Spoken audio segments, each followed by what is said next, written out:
Good morning everyone, welcome back to my channel Nikki on lens. Actually आप लोग सोच रहे होंगे कि मैं ये क्या कर रही हूँ। तो ये मेरा करी लीव्स का एक प्लांट है और वो बहुत ज़्यादा रूट बाउंड हो चुका था। तो मैं उसकी रूट्स को बिना डैमेज करे ईजिली उस पॉट से निकालने की कोशिश कर रही थी और इसी दौरान मेरा पॉट भी टूट गया।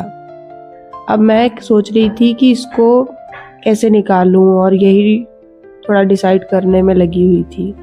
खैर आखिरी में तो वो निकल ही आया था। मैं दिखाऊंगी अभी कैसे। वैसे ये कैमरामैन कहाँ भग गया। ये कैमरामैन एक्चुअली मेरे बस में नहीं रहता है। ये अपने मन से जब भी मैं कुछ काम कर रही होती हूँ और इसको लगता है इसको करने दो, तब तक मैं निकल जाता हूँ अपना वीडियोस बनाने निकल जाती हूँ। खैर इसको जो भी ये रिकॉर्ड कर रहा है मैं आपको बताती हूँ एक्चुअली क्या रिकॉर्ड कर रहा है। मैंने ना बहुत सारी सफाई की थी आज। सारे पॉट्स को हटा के उनके आसपास की जो जगह खाली थी वहाँ पे झाड़ू लगाया। काफ़ी सारे प्लांट्स थे जो मर गए थे बट उनके पॉट में बहुत सारी मिट्टी थी, उसको भी निकाला। उसमें थोड़ी सी कंपोस्ट वगैरह मिलाई और कोकोपीट वगैरह मिला के उसमें जो मेरे चिलीज़ के सैपलिंग्स थे वो लगाए, उनको वापस से रिपोर्ट किया। मैंने धनिया भी अभी सीड से लगाया हुआ था। और ये मेरा खैर वापस से इसने आ गया यार ये कैमरा क्या है। खैर छोड़ो, मैं बताती हूँ। हाँ तो अभी तो इसको भी रिपोर्ट करना है मुझे। आई डोंट नो इस प्लांट को क्या कहते हैं। खैर हाँ तो ये मैं इसको निकालने की कोशिश कर रही थी और मुझे समझ में नहीं आ रहा था ये कैसे निकले। तो फिर मैंने उसको धीरे धीरे से साइड से मिट्टी निकालने की कोशिश की, क्योंकि वो जो अगर मैं उसकी रीट्स को डिस्टर्ब कर दूंगी या कुछ भी कर दूंगी तो फिर मेरा प्लांट मर जाएगा।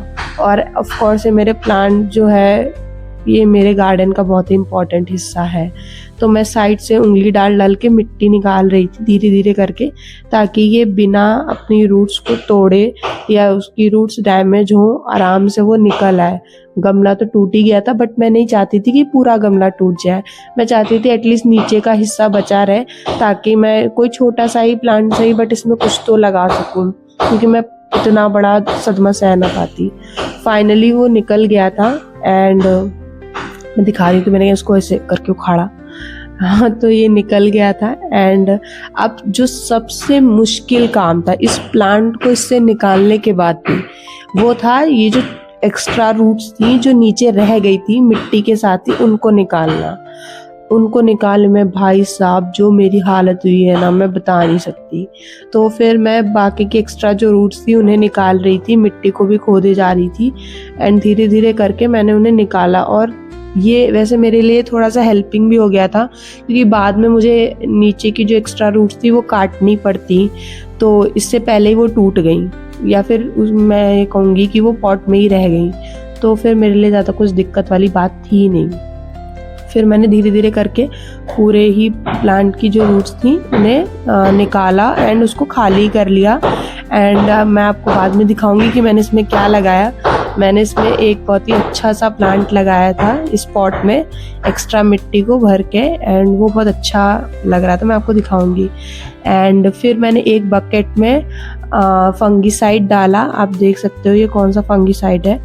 इस फंगीसाइड को मैंने थोड़ा सा बकेट में डाला, जिसकी वजह से जो रूट्स हैं ये इतनी देर तक एयर में ऐसे ही खुला रही हैं, तो ये इसमें कुछ भी फंगस ना लग जाए।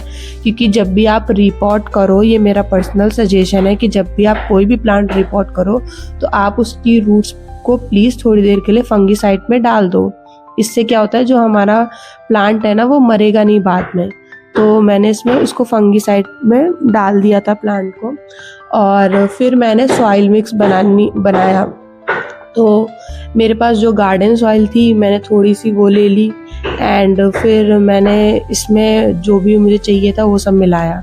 जिसमें से सबसे पहले जो मैंने इसमें मिलाया वो था सैंड।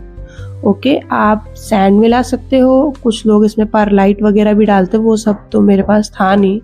मेरे पास सैंड थी तो मैंने इसमें सिंपल सैंड मिला दी एंड उसको हाथों से अच्छे से मिक्स कर दिया, क्योंकि मिट्टी को आप और लोग ऐसे अच्छे से मिक्स नहीं करते हैं। मिक्स करना भी बहुत ज़रूरी होता है, क्योंकि वो जो बॉल्स होती हैं वो ऐसे रहनी नहीं चाहिए। सॉइल अगर आप बना रहे हो तो फिर आप अच्छे से बनाओ। फिर मैंने उसमें थोड़ी सी कोकोपीट भी मिलाई और उसको बहुत अच्छे से हाथों से रब कर करके मिक्स किया। उसकी बॉल्स को, सारी बॉल्स को फोड़ दिया ताकि जो सॉइल है वो मेरी जैसे मुझे चाहिए वैसी ही बने, क्योंकि मेरा ये जो प्लांट है मुझे चाहिए, क्योंकि मेरे गार्डन का ये सबसे बड़ा प्लांट और पुराना प्लांट यही है। फिर मैंने उसमें थोड़ी सी वर्मी कंपोस्ट भी मिलाई। आप देख सकते हो कि ये, बाय द वे, मैंने ये वर्मी कंपोस्ट ऑनलाइन मंगाई थी और वो बहुत अच्छी थी। फिर मैंने इसमें थोड़ा सा नीम केक मिलाया, या फिर आप लोग नीम खली कहते हो, वो मिलाया एंड उसको अच्छे से मिक्स किया। फिर मेरा कैमरामैन भग गया इधर उधर की रिकॉर्डिंग करने। ये बंदा ना भाई रह नहीं सकता, जितनी देर मैं काम कर लूँ इधर उधर ये भग जाता है। खैर अच्छा ही है, रिकॉर्ड कर रहा था कि मैंने देखो जूस में डाला कैसा है मेरा पौधा, दिखाना चाह रहा होगा। खैर फिर मैंने बकेट ली। ये मैं बीच में रिकॉर्ड करना भूल गई थी क्योंकि मेरा कैमरामैन भग गया था। तो बीच में मैंने जो बकेट है उसमें मैंने काफ़ी सारे होल्स किए और नीचे मैंने कुछ कार्डबोर्ड के बॉक्सेस भी डाले। फिर सॉइल डाली एंड देन अपने प्लांट को सेट किया एंड देन ऊपर से आप इसको बाकी प्लांट्स में भी दे सकते हो। क्योंकि ये जो फंगिसाइड होता है, ये जो होता है ये फंगस को नहीं लगने देता है रूट्स में। कई बार आप नोटिस करोगे कि आपके प्लांट की जो लीव्स होती है वो येलो होने लगती है ओवर वाटरिंग की वजह से। तो सबसे पहले आप उसमें पानी कम डालिए और उसमें थोड़ा सा फंगिसाइड ऐसे मिला दीजिए। इससे क्या होगा कि आपका जो प्लांट है वो वापस से कम संभलने के उसके चांसेस तो बढ़ जाएंगे।